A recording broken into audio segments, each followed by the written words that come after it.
Welcome to Geek Nerd Tech on Black Hollywood Live. Today, Steve Wozniak has a new school he's bringing through. Google is opening a new tech center, and Black Panther has a new trailer. Let's go. You are tuned in to Black Hollywood Live's Geek Nerd Tech. Hey! In honor of the new Black Panther trailer. Okay. Let's go, baby.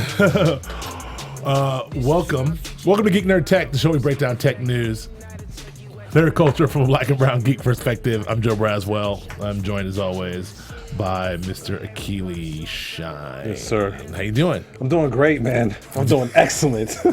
That's what I thought. Exactly. That's what I figured. You seem good as ever. Exactly. We got my man Vince Staples, Long Beach's own Vince LB. Staples. That's right. With his songs. I like this album. People are trying to hate on this album. I actually like this album a lot. That was great. Album's great. I like the song. My brother's smart too. Yeah. He's very smart. Yeah. Have you caught some interviews on him? Yeah. Oh no, I'm a big Vince Staples supporter. In fact, Vince Staples is a name that we wanted to use for a show that we were working on. I tried to get Vince Staples on there, and people were saying no. Right. Like I was crazy, but I thought it was a good name. Anyway, yeah. So, but speaking of Vince Staples, I mean, we'll get to this a little later on, but he shows up in the Black Panther trailer. Yes, he does. I'm gonna get to later, man. These trailers, both these trailers, their use of music, like the way they cut. I don't know who cuts those trailers, but I don't know the way they cut the trailer with the VO from the movie with a crazy mix, like in the middle of dude saying some monologue about Wakanda, you hear Vince Staples go, "Yeah." It's like dope. Like I haven't really seen anything like integration like that. It's really, I don't know. I love it. Yeah, I love the juxtaposition. I thought it was dope too. Yeah, I like to of course, I like to run the jewels in the first trailer. Your favorite group, Exactly, my favorite, best group of all time. But love Vince Staples in the second group. But anyway, we'll get to that in a second. But want to talk a lot about some few things. Google always in the news, and not necessarily Google, but the parent company of Alphabet. The Alphabet has a company called Sidewalk Labs, and they're in the process of doing something pretty revolutionary. Sidewalk Labs is a subsidiary or spinoff of Google, all Alphabet. It's all fine, but the bottom line is, they're trying to build something called Internet City. They're trying to take over 800 acres of Toronto. That's it. Only 800 acres to build Internet City. I feel like this what is proposed. It's like a new district on the waterfront. It's going to be kind of like a Silicon Valley thing in Toronto, and it's like it's just a new tech hub with all kinds of to invite tech businesses in, and Google is themselves running it. And man. Yeah, I think it's fantastic. I mean, when they first thought of this, they dubbed it Google Island. Yeah. The fact that you're able to have a part of the city that you're going to develop to really bring in some really dope advanced technology to kind of like do some beta testing on certain things to see how you can apply them to, this building a city. You know what I'm saying? And I think that's fresh. Like you're talking about self-driving cars. All sorts of things that just kind of help the management of people and the commerce, the convergence of all those things. I think is awesome. So this is sort of like a way to take a division or an area and then use that as a blueprint to maybe how we can build and master plan further areas and further cities. Exactly. If it runs efficiently, then it could be great. Yeah. So we'll see. Great case study for other cities. Yeah. So I don't know. We'll see how it goes. We'll see how it goes. I'm excited about it. Also, Google is in the process of right this very second of doing.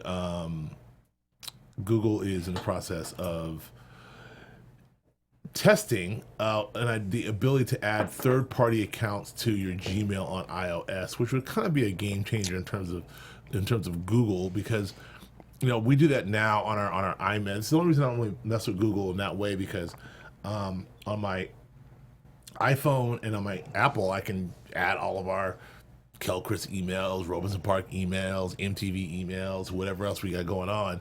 And Google, you can't do that. It's just Google. But Google is testing a way you can add all the third parties onto your iOS, and then that would be kind of cool, right? Yeah. Would you? Was that something that you would be into? I mean, I know a lot of people still use Microsoft Outlook. A lot of people use Mail. Right. I personally use Mail. But to be able to have, the third party for, like, for instance, I don't use the Google Suite for Robinson Parks, Right. but to be able to have that, streamline through a Gmail would be kind of cool, because I Right. do have like 3 other Gmail accounts. And just to have that as, right there on the hub would be kind of fresh. So I think that's a dope innovation. Whether or not Apple will allow that, because as of right now, you can only get it through the app, the Google app. But if Apple would allow that, that would be kind of game changing for Google. It would be game changer for Google, and we talked about this before about the idea of Google setting up a situation where they have all. They're not setting up. They are doing this now. They're setting up a situation where they have a counterpart to all of Mac and all of Apple's stuff and all of Microsoft's things, and if you want the alternative to any of these Microsoft products, Google has them. If you want an alternative to a lot of the Apple products, Google has them. If you want an alternative to the phone itself, Google has that. So at a certain point, they keep going at this rate, and on top of owning search through Google and YouTube, I don't know. Google might just flip a switch, and we might all be Google. I mean, do you think that's a possibility? It's definitely a possibility. I mean, Google's a giant. Like they are not toe to toe or face to face with any of the big guys, Apple, Facebook, or whatever. Like Google is diverse. I mean, Alphabet, Right. so much diversity in their portfolio. I mean, their bandwidth to be able to. I mean, they pretty much organized like human history, like the searchability for anything that you could possibly want. They have organized. Right. Like, I mean, that is a huge achievement unto itself, and the fact that they, like you said, they have software, They have platforms, they have hardware, they have all those things. That's a crazy statement you just said, but it's a fact. Absolutely a fact. It's a fact. They have organized human history. No one has done that. Not just by text search and video search. That's it. They've basically categorized the entire internet, Yeah. and they've that's kind of crazy. And then also from a video standpoint too. Yeah, I mean, think about just Google Books. And giving people, They have every book digitized. yeah, down no, there, and magazine. I looked up I just Googled an article from something, and it came up in a Jet magazine from like 1961. It just came up in Google something. That's Like, crazy. what is this? A PDF just popped up in Google. It's crazy. It's crazy. So I don't know. Didn't even know that existed. So yeah, that's Google is the real Library of Congress, my man. wow. That's deep. That's deep. And deep, then we talk about the Google City, like what's going to happen with this other thing. That's we're really getting to a really crazy space right now. Yeah. Speaking of which, I mean, we're going to continue on this Google theme here. Google Maps, bruh. Google Maps has already like mapped the whole world. You can map your street. Not Wakanda.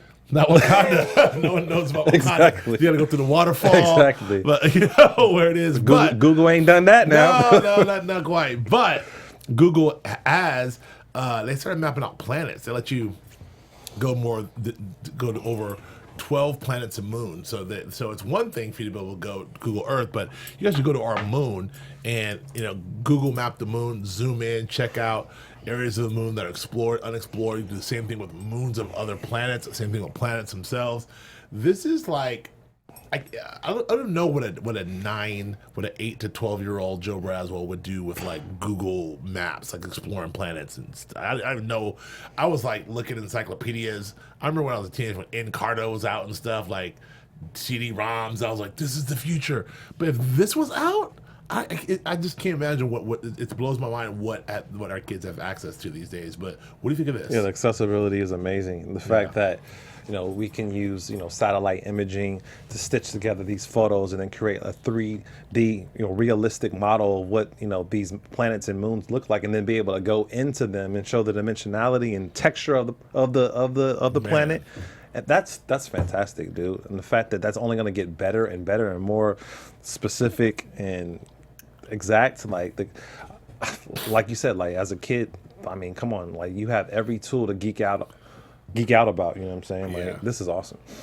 Yeah, I don't know. It's really. These are three major sort of Google stories in a row, but yeah, it's really just as we're saying this, it really just sort of like blowing my mind a little bit about where Google is, but we'll see. Yeah. But speaking of another tech giant, Apple is about to appeal a 5-year-long patent battle after they lost about $439 million. I mean, this is they've been ordered to pay almost $500 million after losing a suit to a company called Vironet X. That they filed the suit back in 2010. It's been going on for a long time, and it's over. It's the I can't tell if it's a patent troll situation or if it's like an actual real thing, but. I mean, is this I'm some confusing story. Is this a real trademark infringement, or this is a patent troll situation?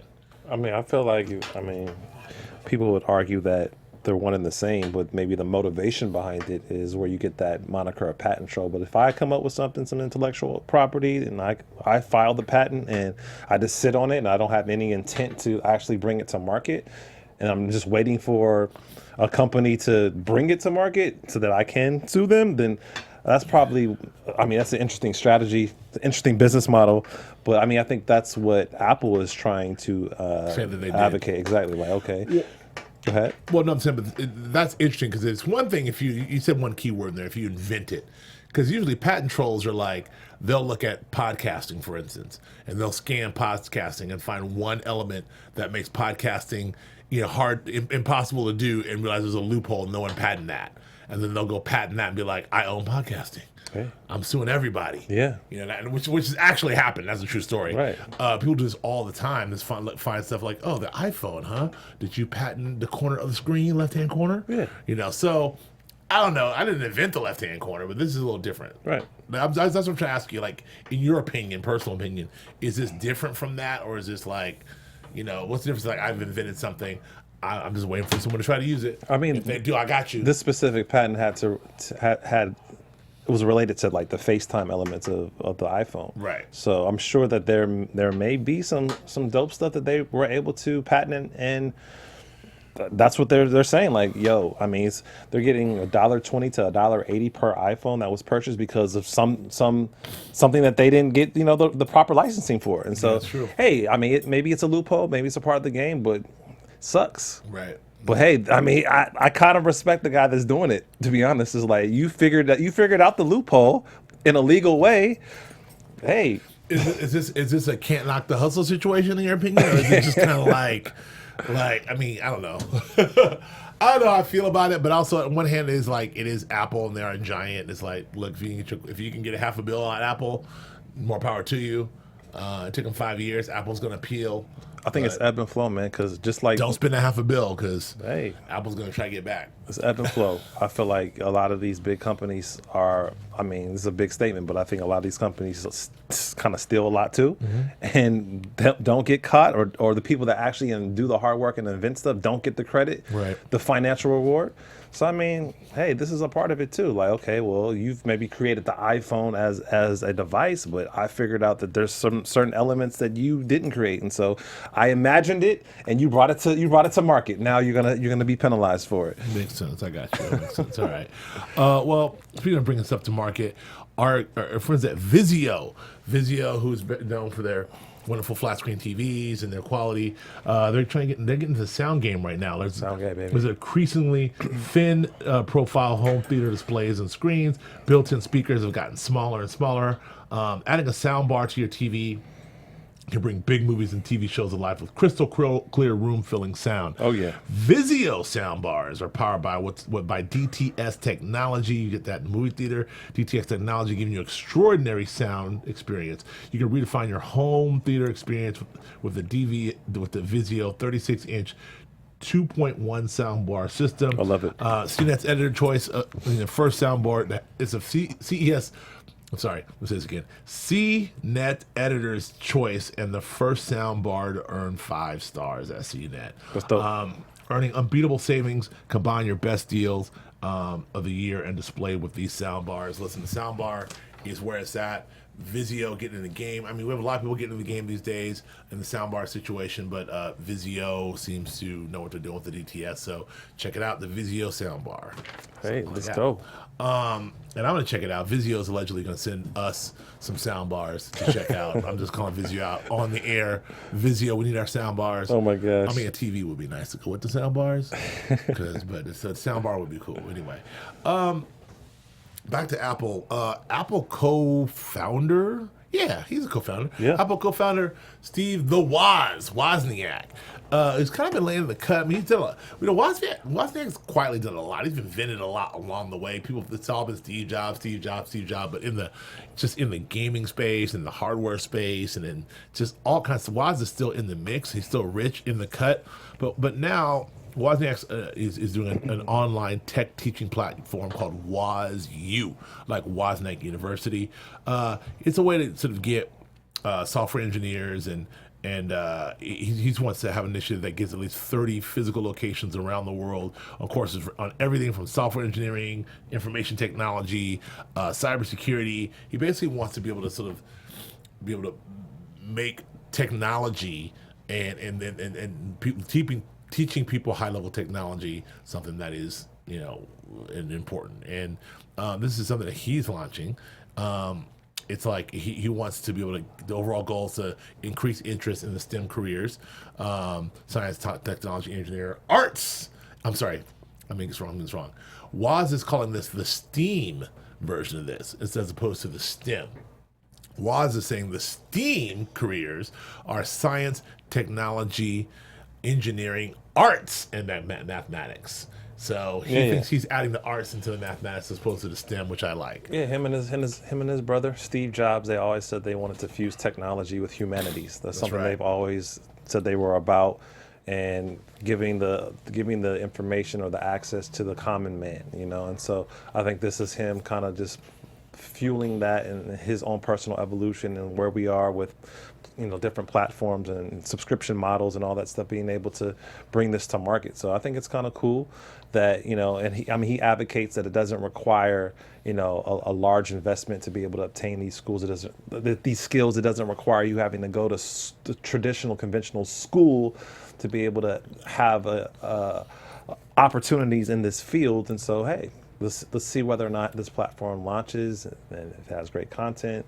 I mean, they said that it's up now. You're able to register and you're able to get some free stuff. But I'm interested to see how much it's going to cost, to be honest. So yeah, we'll see. Is it because is this just a new business idea and a business model for Woz, or is it just something that is it more altruistic than that? No. I think this is he's trying to make some bread off this. Okay, so this isn't like I'm trying to help kids, in inner cities get into the STEAM program. I think this is a revenue stream for him. Okay. Well, we'll see. He does. He needs the money. We know. Exactly. We know he needs the money.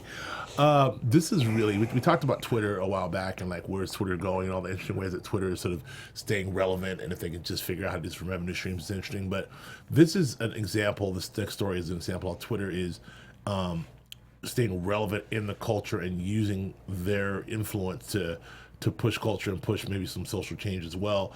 There's a hashtag going around called #MeToo, and it's basically encouraging women to share their experiences of sexual assault through this hashtag. Alyssa Milano, who's the boss, tweeted out this thing. It's like, if you've been sexually harassed by or assaulted, write "Me Too" and reply to this tweet. And the response has been ridiculous, and it continues to be ridiculous. And it's really interesting. It's a really interesting way to talk about something that is not talked about enough, but in light of what's gone on with Harvey Weinstein, and before that Roger Ailes, and before that and after that Bill O'Reilly, and before that Donald Trump, our president. I mean, this is something that's cool. President. You're a president, but I think this is amazing. Yeah, I think it's amazing too, and another great example of how we can use a social platform to really, reach a level of advocacy that can bring about change. And I think that what we've been seeing with the whole Weinstein stuff is just the culture, the climate of this stuff, and how it's kind of kept, in secrecy. And a lot of people, a lot of women feel like they don't have the I would say opportunity and maybe just like the unification. I think now you're seeing that groundswell. And I think having the platform of Twitter and to be able to express yourself that way, I think is a great way to raise awareness and to really change this culture. I mean, because there's some sick stuff that's been happening for generations, for decades, especially in Hollywood. And so I'm glad that a lot of power players are speaking up. So yeah, and also like there's a lot of I think that there's a lot of I'm just not I don't know why I'm surprised or seem to be struck by the magnitude of the, not the magnitude, just the amount of women, famous women that are coming forward, not just with Harvey Weinstein stories, but with other stories, which encourage other women to come through. Which is because this is a a problem that is systemic and it's not just a Hollywood thing at all. It's across the board. Across the board. Yeah. So it's just men of power, taking advantage of women who aren't in power. So this is good stuff. All right. So the Twitter again. This is more back sticking with Twitter. They're introducing more anti-abuse rules. There's a 24-hour boycott of social media when Twitter suspended Rose McGowan's account. Because she talked about again, this is back to the sexual abuse thing, and she posted a private number in a tweet of someone who she was talk about Harvey Weinstein, talk about sexual abuse, ended up posting a private number, violated all kind of privacy laws. Twitter boycotted her because she violated some rules, but Twitter said that they're going to take a new anti-abuse status and rules. How do you navigate between trying to stay on the right side of a cultural movement and an issue, but also trying to maintain some order within your social media ecosystem? Yeah, I think it's a delicate and difficult balancing act. I mean, because it's like some things like are appropriate, right, or more appropriate, and then other things are completely inappropriate and disrespectful and demeaning. So it's like how as a company do you say these are our company policy terms and conditions that everyone has to abide by? But then you have, I guess you got to have some flexibility within the rule, or some maybe a little bit more gray area within the rule, and maybe it is case by case. Yeah. But I mean, I feel like if I was the CEO of Twitter, or I was on the board or whatever, or had some type of position of power, that would be a difficult thing to put in writing, like how and then to actually enforce, like how do we as a company have have a set of ethics or morals that we abide by, and we what I'm saying, like what's your take on that? Yeah, it's tricky. Again, I default to the whole. This feels like just kind of a big PR effort because you've got to say and do something. But at the same time, I mean, I think the announcement that we're going to be, sort of more socially active or more proactive or have different rules as a reaction to something that they did that seemed wrong or bad, it doesn't send the right message. It just sort of feels like Twitter should be actively doing these things anyway, and then how they police their site and do their business it should be separate. In other words, I run my site how I run my site. I run my ecosystem. Separately from that, I'm doing all these right things over here socially. It doesn't feel like there should be a reactionary thing. I don't know. That's kind of my take, but I don't know.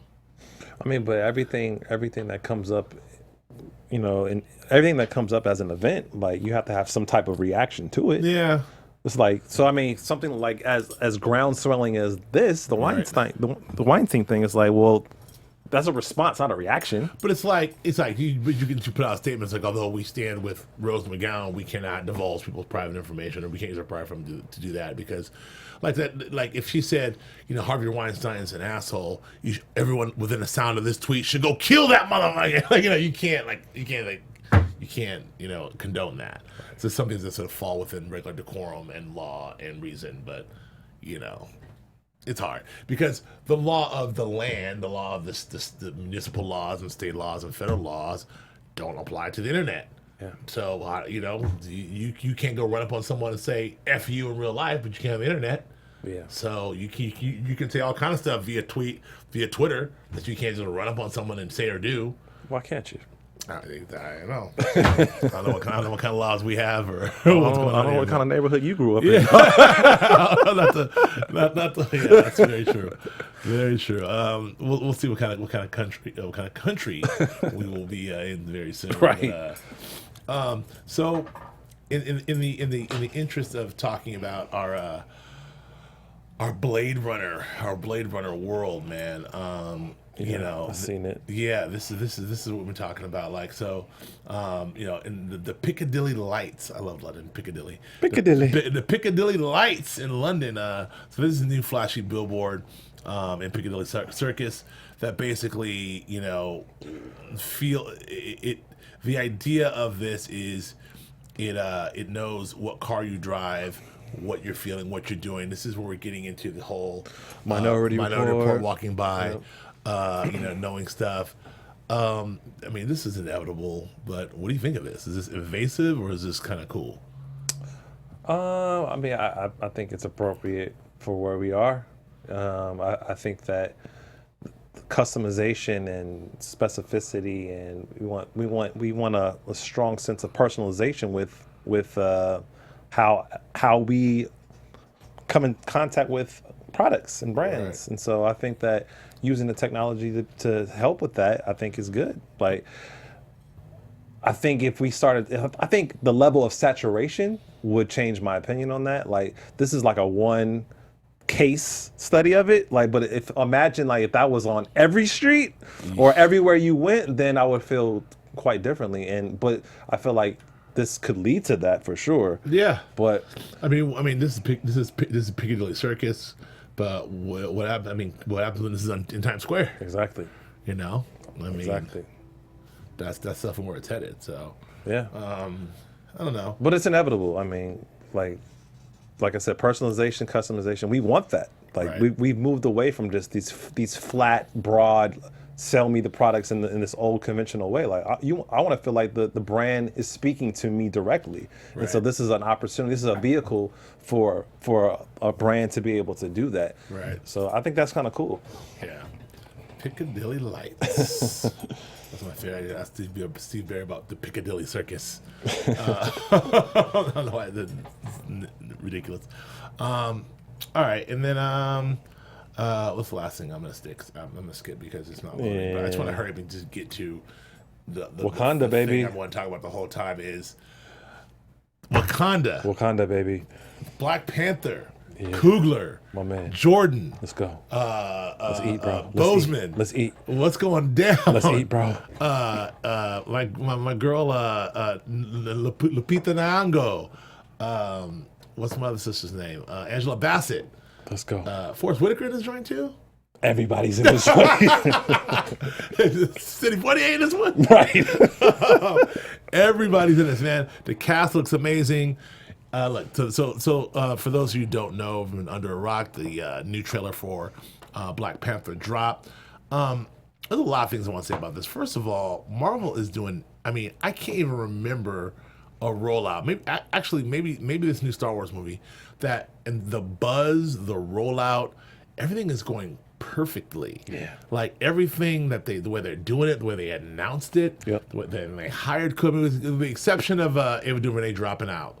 But from the moment they hired Kugler, from the moment Kugler said, "I'll do it, I got to do it my way," the fact that Kevin Feige and Marvel said, "Okay," they never do that. They kind of gave him control, as much as control as a Marvel movie's going to give you, and they just like everything he's doing. He keeps, "I'm doing this, I'm doing this." Like, okay, do it. And now, like, we're seeing the first images came back. We're like, what? The cast came out. You're like, who? And then the trailer came out. It was ridiculous. Now the second trailer, it just gets better and better, not just from what I'm saying visually, but just from as we talked about earlier, the way the trailer's cut. It has a certain level of authorship and artisanship to this that is making me really, really excited, and it looks dope as F.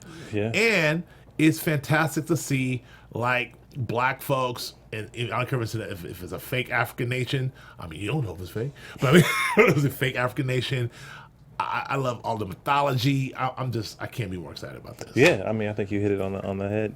You got the mythology, you got the action, you got the character development, you have the special effects, you have all these things, and the fact that it's a black cast, black director, like man, it's wins. We checking off all boxes, and I mean, I think this will be huge for us as a people, as a culture, to be able to have something like this reflected so highly in culture. You know what I'm saying? So, I love the trailer. I think it was awesomely constructed. I mean, I hope that from our conversation from last week, I hope that they didn't put too much in there. I hope that there's still a lot of gems that we will see when we actually watch the movie. But I think there was a couple Coogler's plot points doing in there that I saw that I was like, okay.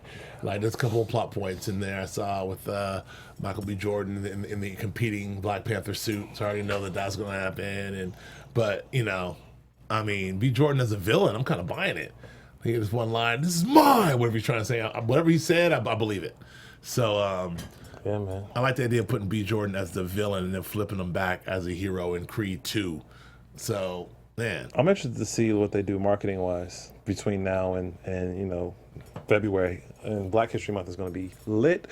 FYI, but just in terms of like what they're gonna do, like I wonder, like, is it gonna have that Wonder Woman push? I doubt it, but I think it will. Really? Oh yeah. Like, there's been no movie that had the Wonder Woman push marketing wise. The reason why Wonder Woman had the Wonder Woman push was for two reasons. Number one, DC and Warner Brothers needed that really badly. Once it tested the way it tested, once they got those first few tests back. And it was testing through the roof. They just went all in. Right. They just spent all the money because they needed to be hit, and it worked. Right. Because it was all money. Everyone saw it.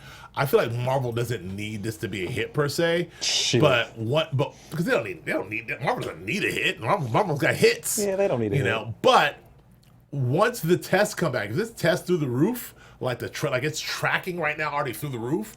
If when those first tests come back, I feel like see, because it's Disney money. I feel like you'll see them go all. I hope so. I hope so.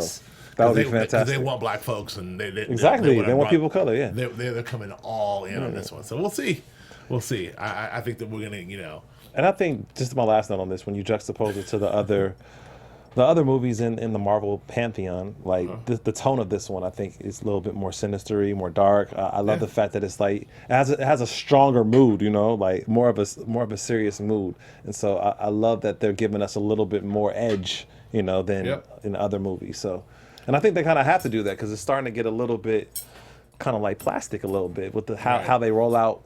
A lot of the like the Avengers and stuff, like the same tone. Well, also the thing about Marvel too is, because the same tone with all these movies are all. Also, the other thing about this is what people have been complaining about is all these movies are they're shot in Atlanta, so they all have that kind of same kind of like, I don't know, concrete building, nondescript city feel to them, and this just feels like way out of the box. Yeah, between like Guardians and then Thor and then this, you have three movies that are super.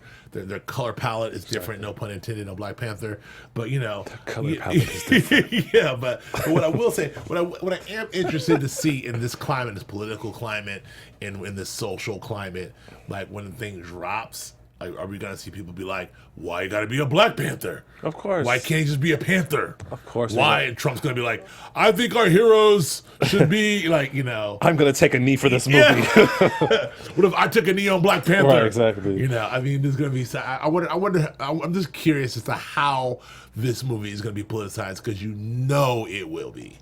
Well, I'm interested to see if there's any, like, political streams within the movie.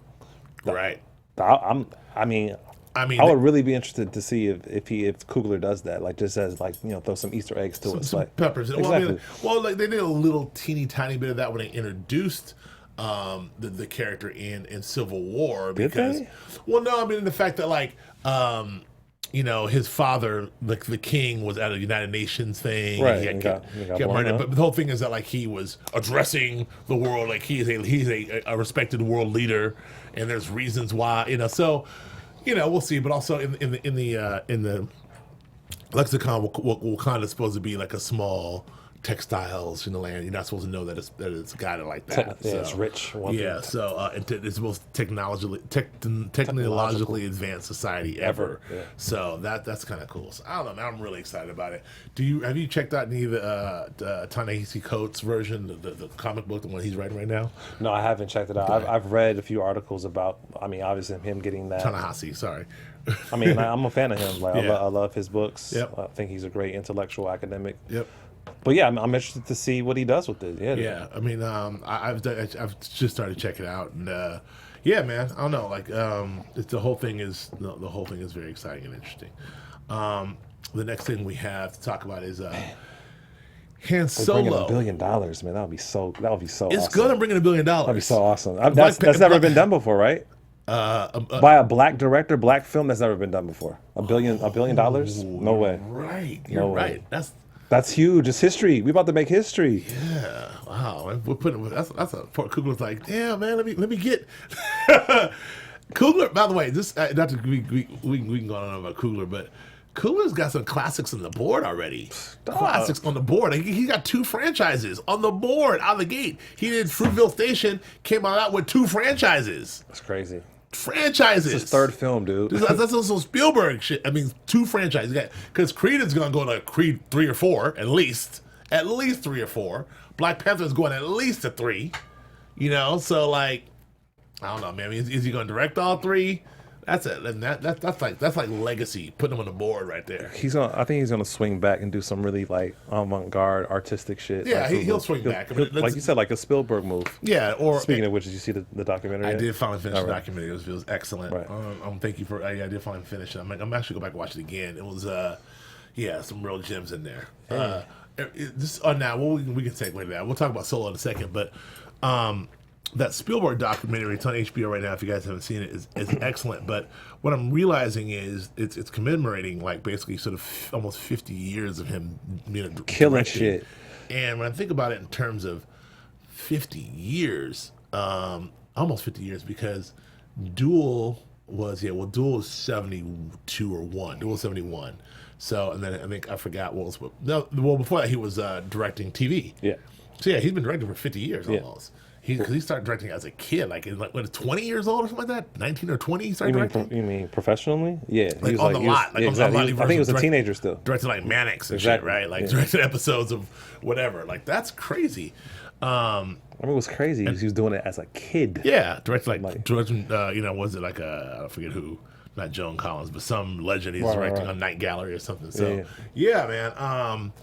Yeah, but just thinking about how prolific he was and the output and how he's still going. Right. And he's got a couple clunkers in there, but even the clunkers got some gems in him though. Absolutely. Think about that. Like even like Hook, which is kind of a clunker, has got some good stuff in it. Yep.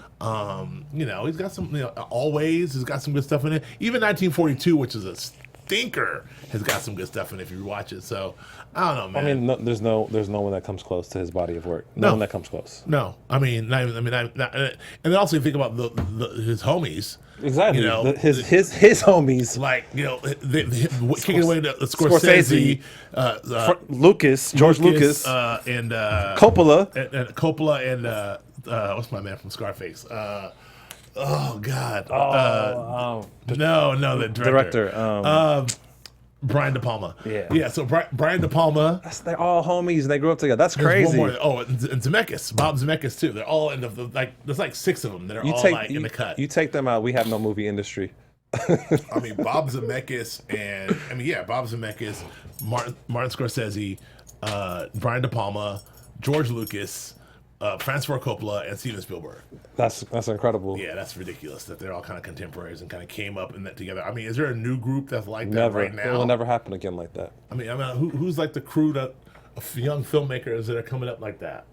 I mean, I feel like there was that in the back in the Renaissance of independent film back in the Tarantino, Robert Rodriguez. There was like a whole crew that came in that whole like early 90s, 92. It's probably like 6 or 7 filmmakers that kind of came out of that, but still, I don't know if they're all around still. Exactly. So anyway, because of technology, I mean, the democratization of the industry, like Right. it's just too saturated. Versus Right. then it was still a little bit more contained. right.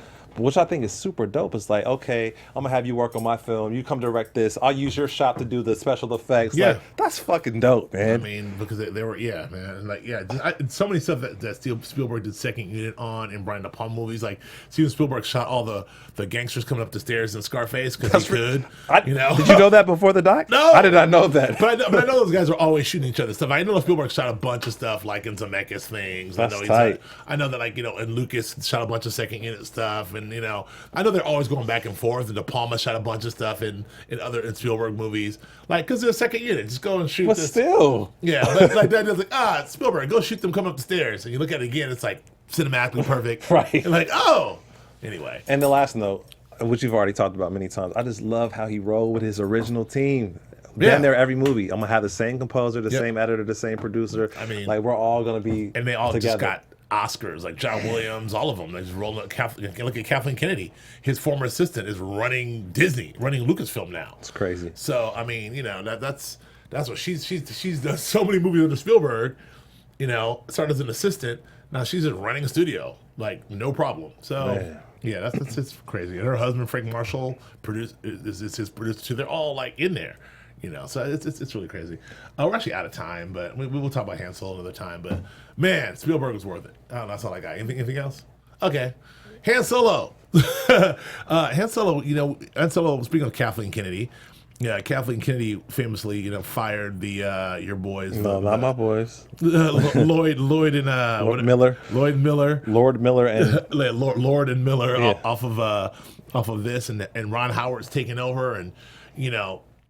Look, Howard's a guy who is probably one of the dopest directors we have, and also very prolific, and also has an incredible body of work, and also remembers. I heard him tell a story about seeing Star Wars for the first time and how he felt and what that meant to him in 1976. So for him to have it, he's been a huge fan of these movies on the low. So for him the opportunity to come in and do this Han Solo movie is great, but there's no buts here. It's you know, it's quietly feels like it's shaping up to be something good. I don't know. How do you feel about Ron Howard? I think it'll be a smacker. I think it's shaping up to be fantastic. It's Ron Howard. Exactly. I'm excited about every rollout of from the Star Wars universe franchise. Everything. I think like the Last Jedi's looking good. The Han Solo movie's looking good. Like everything. Like, I'm not mad at it. I'm excited. The Last Jedi is looking Fantastic. amazing. Yeah. So I don't know. I'm excited about that. I just watched Rogue One again. I think the other night. Okay. It's fantastic. It was dope. It is good. It held up. I wonder. I still want to. If I ever get to meet, my man. God, I forget the director who directed it. But anyway, the guy who directed it, I would like to just see his original cut or what happened or why they brought in, you know, what's his name, Gilroy to come and reshoot for $5 million. I would like to see his original cut, but you know, he played the role and just said like, you know, he was a team player about it, but we'll see. Netflix is released some data finally, and Netflix is saying that more than 8 million subscribers have watched at least one season of one series in the last 24 hours or less, and lists the top 20 shows that are binged there, which is incredible. And there's so much crazy data from this. So the idea of like 8 million people have watched an entire season in 24 hours. Right. That's crazy data. First of all, Netflix has got ridiculous data just sitting on. So they're just going to give you a little taste of what they got, just to make some news, because Netflix has been getting a lot of shit lately about you're doing too much. The bloom's falling off the rose, and Netflix is releasing some data just to let people know that they're still powerhouses. But does this surprise you? This list is pretty incredible. I was going to just read this list. From I'm gonna dramatically read it from 20 to 10. Number 20, Master of None, the 20th most binge show on Netflix. 19, Chewing Gum. I don't know what the hell that is. What is that? I don't know. Marissa, what is chewing gum? Do you know what that is? It's the 19th most binge show on Netflix. Glow, which is a Netflix original, which is good. Love, also a Netflix original, which is cool. There's that. House of Cards.